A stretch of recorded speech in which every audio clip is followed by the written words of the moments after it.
What was the tragic, untold fates behind Diablo 2's Band of Heroes? Diablo 2 is legendary in terms of innovation, gameplay, and memorable storyline, enough to garner itself a recent remaster some odd 20 years later. And we know, unfortunately, thanks to Diablo 2's story, the grisly fates of the original heroes that slew Diablo beneath the accursed cathedral. Their stories are concluded during the events of Diablo 2, where the newly formed Band of Heroes confront all three, with the rogue Morena twisted by Andariel into the demonic Blood Raven. Good riddance, Blood Raven. The Viserai wizard Jazrith corrupted in his search for forbidden knowledge by the spirit of Horizon. Oh, I hate staining my hands with the blood of foul sorcerers. And of course, the warrior, who felled Diablo only to be rewarded by becoming the next vessel for the Lord of Terror.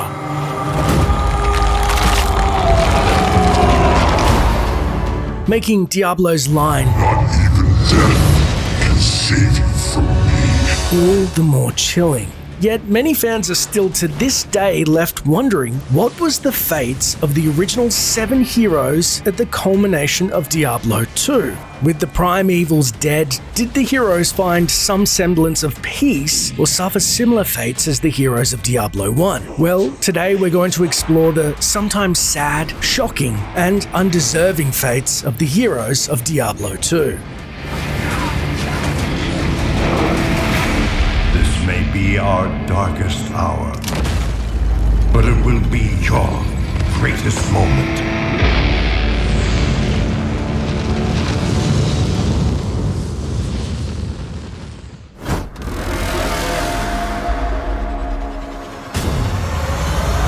Zan Esu, or Sorceress as they're generally known, are on a quest for the perfect magic in its purest form.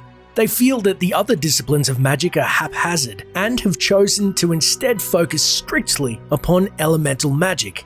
In order to achieve perfection in these elemental transmutations, they choose only the Daughters of Sanctuary with the highest level of attunement to the magical elements. We learn, thanks to the short story Firefly, that the name of the sorceress was Isendra. Isendra took Li Ming, the canonical female wizard of Diablo 3, as her apprentice after the events of Diablo 2 at Chaldeum's Yashari Sanctum. Unfortunately, trying to help with the local drought, Isendra lost control of one of her spells, resulting in the death of many denizens of the desert to the east of Chaldeum. Immediately afterwards, a Vizjak Tar assassin killed Isendra. The state of her body and surroundings showed that the sorceress did not go down without a fight. During the Reaper of Souls expansion, the player can meet the spirit of Isendra, now acting as a guide before confronting Malthael, and can further ask questions about her assassination and mysterious identity of her killer. How did you die?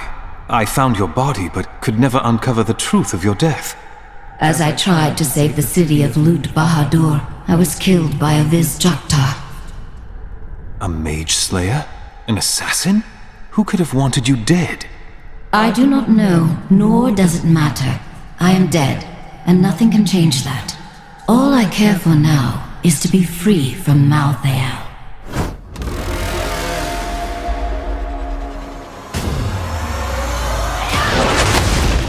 The assassin is a member of the Vizjak Tar, an order of mage slayers instituted to hunt down rogue sorcerers corrupted by demon magic. In order to avoid becoming corrupt themselves, the assassins were trained to fight without using any magic, using traps and fighting in close quarters with martial arts. And so they train with the mind and body to fight mages and resist their magics. The playable class assassin is confirmed by the developers to be Natalia, the NPC met first in the Kuras docks, sent by her order to watch over the mage Ormus.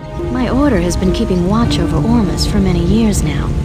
He seems to champion the cause of good, but who knows what shadow lurks within his soul. And she is later recalled after the hero contends with Mephisto. Canonically joining the heroes in Act 5, the assassin was no doubt sent to Herogoth to deal with the most powerful mage, Tal Rasha, corrupted by the Lord of Destruction, Baal. Word is spreading fast that you killed Mephisto. I'd be honored to fight beside you in hell, but I've just received my mission orders. I'll be traveling to the barbarian lands of the north, but I can't tell you why. With luck, our paths will cross again. Post D2, we learned, thanks to Diablo 3 set items, that Natalia had abandoned the Vizhaktar and joined the ranks of the Demon Hunters, perhaps due to the assassination of her old companion, the sorceress Isendra. Or a perhaps more macabre thought, Natalia herself may have been involved in the assassination. Am the hunter.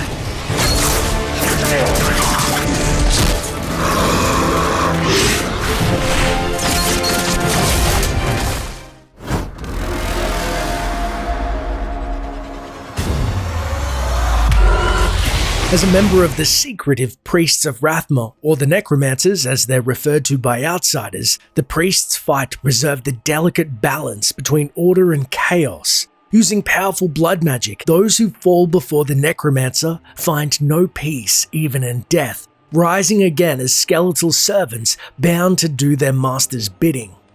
We know officially, thanks to the Necromancer's inclusion in Heroes of the Storm, that Diablo 2's hero was named Xul. We also know post defeating the Primes, Xul took on multiple apprentices in his order. The first, chronologically between Diablo 2 and 3, seen in Diablo Immortal, was Lethis, who abandoned the order in a quest for greater power and in turn was hunted by Xul due to her transgressions. Lethis, stop this! Your wanton disregard for life ends here! You will be brought to justice! How I tire of your jealous attempts to suppress my potential. No. Now, with the power of the World Stone at my command, I will obtain true dominion over the dead. Your entire lethargic order will be swept away and replaced by one with the ambition to reshape this corrupt world. You are a relic, old man, and you are no longer needed. The second apprentice of Xul was Metan, who is later seen during the events of Diablo 3, and he reveals Xul has become a revered and powerful necromancer of the Order. We have denied the Coven, but I fear they will find other, darker powers to exploit. Thank you, and go with the blessings of Rathma. 2 decades ago, my mentor faced the forces of evil and emerged victorious. I cannot hope to surpass his achievements, but I will try to bring balance to the raging forces that threaten to tear the world asunder in these days. The spirits are restless near Caldeum. I must quiet them.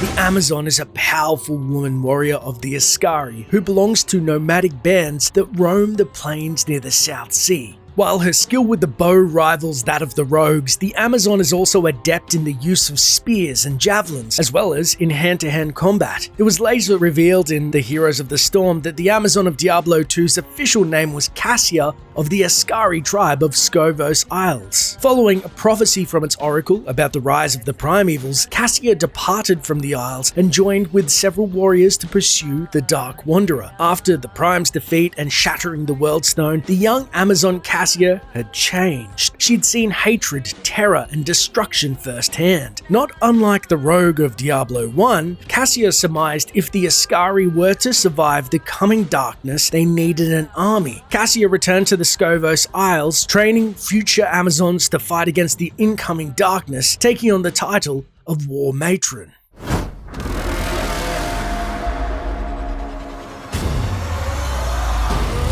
A nomadic warrior, the barbarian combines brawn and ruggedness with the mastery of weapons, using devastating melee attacks along with war cries to boost his allies or demoralize his enemies. The barbarian, like his kin, grew up in Hrogoth at the base of Mount Arreat and faithfully defended his homeland when he and a group of adventurers faced and defeated Baal. After the events of Diablo 2, with Arreat destroyed, the destruction of the World Stone, and devastation of their homeland, many barbarians had lost faith. Some became aimless, haunted by their past and traveling from place to place without honor or direction. During the development of Diablo 3, which is set several decades later than D2, it was originally intended that the male barbarian be the same individual as the one from D2. This led to issues in the game in that things had to be explained differently to other characters or newcomers opposed to an inexperienced character, and it was later decided that the Diablo 3 heroes should be unique to the game itself, and thus the characters were made separate. We'd like to start today by introducing the Barbarian, one of several classes you can play in Diablo 3. The Barbarian overcomes his enemies with pure brute force. He's the perfect example of our character design philosophy. There's no such thing as too much power.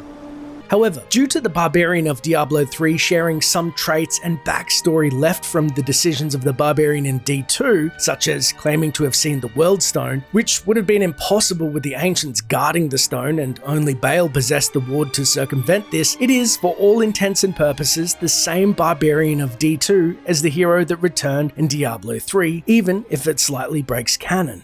Cain, you still live. Ah, there you are! The writings in this place are incredible! Come, stay a while and... It is time for shedding our enemy's blood, not idle talk. No one ever listens.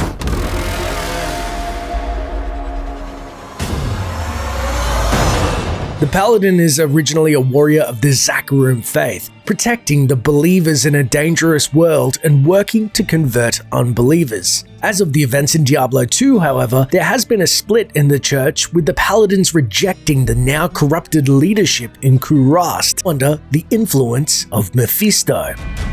You're too late. Although we don't have a confirmation of what happened exactly to the Paladin of Diablo 2, we learned in the Crusader Q&A for D3 why the Crusader actually replaced the Holy Warriors due to the Paladin's eventual decline. It's revealed many Paladin orders have been disbanded at that point. Some have formed into new orders such as the Templars, while others have gone rogue or freelance, and others simply died. The Knights of Westmarch specifically, who the Paladin of D2 was a member, have become a largely secular order separated from the Zakarum faith and more focused on the defense of Westmarch itself from physical harm rather than spiritual. Of course, we learn from Reaper of Souls itself that Malthael decimated most of Westmarch inhabitants, with 9 out of 10 people dying, including the ranks of the Knights of Westmarch in the Angel of Death's campaign to end all of humanity.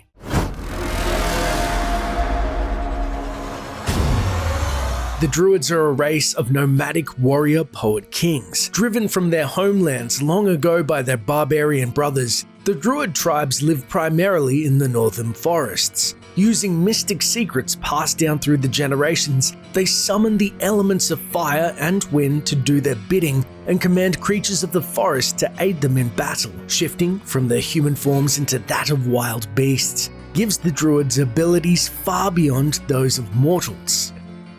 One of the Druid number returned to the northern steppes to aid Herogoth in its defense against Baal, allying with a group of heroes. The Lord of Destruction was defeated, but at the cost of the World Stone. Simultaneously, we saw in the comic Tales of Sanctuary, the Druids successfully defended their own lands from Baal's forces. Although the official fate of the Druid character of Diablo 2 is unknown, his people in the decades after Malthael's defeat saw dark times descended upon the Druids. Khazra, or Goatmen, rampaged across Skosglen, slaughtering farmers mere feet from the torchlight of their towns. The people huddled together, hoping their numbers would keep them safe, but the moment they left the safety of civilization, they found themselves lost and surrounded by these feral nightmares, with his people all but scattered to the wind. Another Druid has since risen to face the forces of hell in the upcoming title, Diablo 4. You think me mad, old friend, but I know these dreams. They tell of the future. Hell is coming, brother. Hell is coming.